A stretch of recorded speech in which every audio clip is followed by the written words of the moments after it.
We all know that mashke is chometz, and therefore we cannot drink mashke on Pesach. But there are certain types of mashke which are not chometz.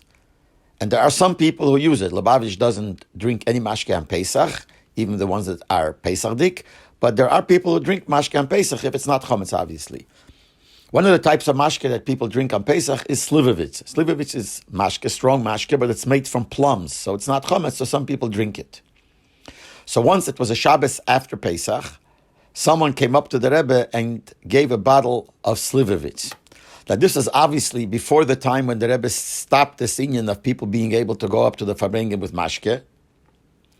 Also, it was before the Rebbe said that everybody should bring the same kind of mashke. There was a time when the Rebbe said that since people bring different types of mashke, and you have to know the kashrus of it, etc., so the Rebbe said that they should only bring one type, and from then they started bringing only Smirnov. But this story happened before the Rebbe said this. So it's before the Rebbe said people shouldn't come up with mashke, and it was only that before Shabbos, if somebody had a reason to give in a bottle of mashke, would give it in before Shabbos. And then by the Farbrengen, the Rebbe would give it out to those people. But this was before that, so people would come up by the Farbrengen and give a bottle of mashke for whatever reason they had. And also, you could bring any type of mashke, because this was before the Rebbe made this thing that you should bring only Smirnov, only one kind, and it turned out to be Smirnov.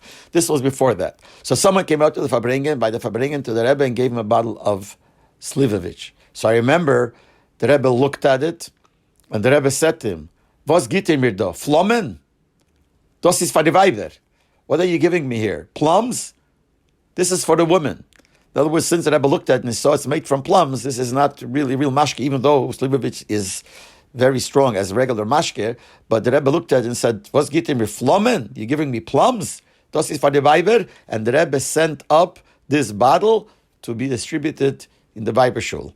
I don't remember who went up. Maybe it was Rabbi Weinberg, who usually used to be the one to get the dollars to bring it up to the women. So I don't remember, but it went up to the women, and obviously they took each one a tiny, tiny drop because it's from the Rebbe. But the Rebbe sent it to the women because he said, "Was gibt mir Flommen? Das ist für die Weiber."